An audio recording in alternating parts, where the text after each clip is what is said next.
اسلام نے درختوں کو کیا اہمیت دی ہے اور شجرکاری کی فضیلت؟ قرآن کریم میں کچھ درختوں کا ذکر ہے، کچھ علامتی استعاری ذکر بھی ہے۔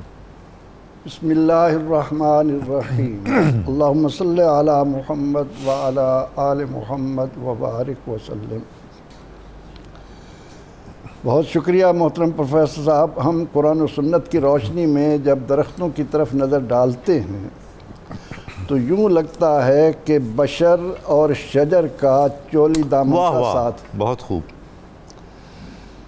اللہ نے آدم علیہ السلام کو پیدا کیا اور جب ان کو پیدا کرنے کے بعد آزمائش سے گزارنے کے لیے جنت میں بھیجا۔ ہماری کہانی میں پہلا کام ہی شجر کا ہے، شجر ممنوعہ۔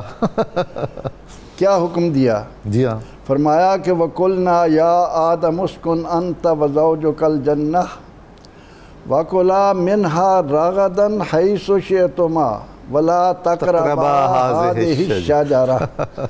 یہ درخت ہے، اس کے قریب نہیں جانا۔ یعنی آغاز ہوا ہے انسانیت کا، درخت موجود ہے، اور جب اختتام ہوگا وَبَشِّرِ الَّذِينَ آمَنُوا وَعَمِلُوا الصَّالِحَاتِ أَنَّ لَهُمْ جَنَّاتٍ تَجْرِي مِن تَحْتِهَا الْأَنْهَارُ۔ سبحان اللہ۔ وہاں بھی باغات ہیں، وہاں بھی باغات کے اندر چشموں میں اور لطف و انعام ملے گا۔ ہم یہ دیکھتے ہیں کہ پروردگار عالمین جو رحمان و رحیم ہے، رؤوف بالعباد ہے، وہ فرماتا ہے کہ هُوَ الَّذِي خَلَقَ لَكُم مَّا فِي الْأَرْضِ جَمِيعًا۔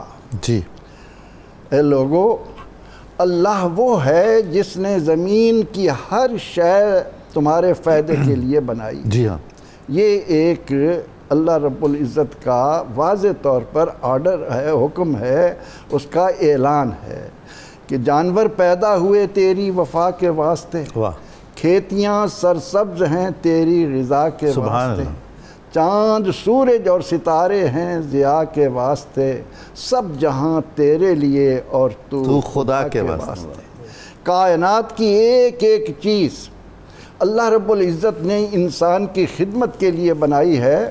وہ امام غزالی رحمۃ اللہ علیہ نے لکھا کہ ایک دن اللہ کے کلیم موسیٰ علیہ السلام نے دیوار پر ایک چھپکلی کو بیٹھے ہوئے دیکھا تو فرمایا کہ اے اللہ، تو نے اس کو کس لیے پیدا کیا؟ کیا حکمت ہے اس کی تخلیق کی؟ تو جواب ملا کہ اے میرے کلیم، یہی سوال تجھ سے پہلے یہ چھپکلی کر چکی ہے کہ اللہ تو نے کلیم کو کیوں بنایا؟ سبحان اللہ، سبحان اللہ، واہ۔ اس حقیقت کو اگر انسان اپنے ذہن میں بٹھا لے کہ میرے خالق و مالک نے کائنات کی ایک ایک چیز میری نفع رسانی کے لیے، میری خدمت گزاری کے لیے، یعنی مجھے مخدوم کائنات بنا کر، اور پھر خاص طور پر جب ہم درختوں پر نظر ڈالتے ہیں تو یہ تو زمین کا ایک غازہ ہے، بے شک زیور ہے، اس کے ماتھے کا ایک جھومر ہے۔ ان کے بارے میں قرآن کریم نے کتنے ہی مقامات پر ہمیں بتایا کہ هُوَ الَّذِي أَنزَلَ مِنَ السَّمَاءِ، اللہ وہ ہے جس نے آسمان سے پانی تمہارے لیے اتارا۔ سبحان اللہ۔ اس پانی کو تم پیتے ہو، جانوروں کو پلاتے ہو، اور پھر اس سے درخت اگتے ہیں، اور وہ درخت تمہارے لیے پھلوں کا موجب بنتے ہیں۔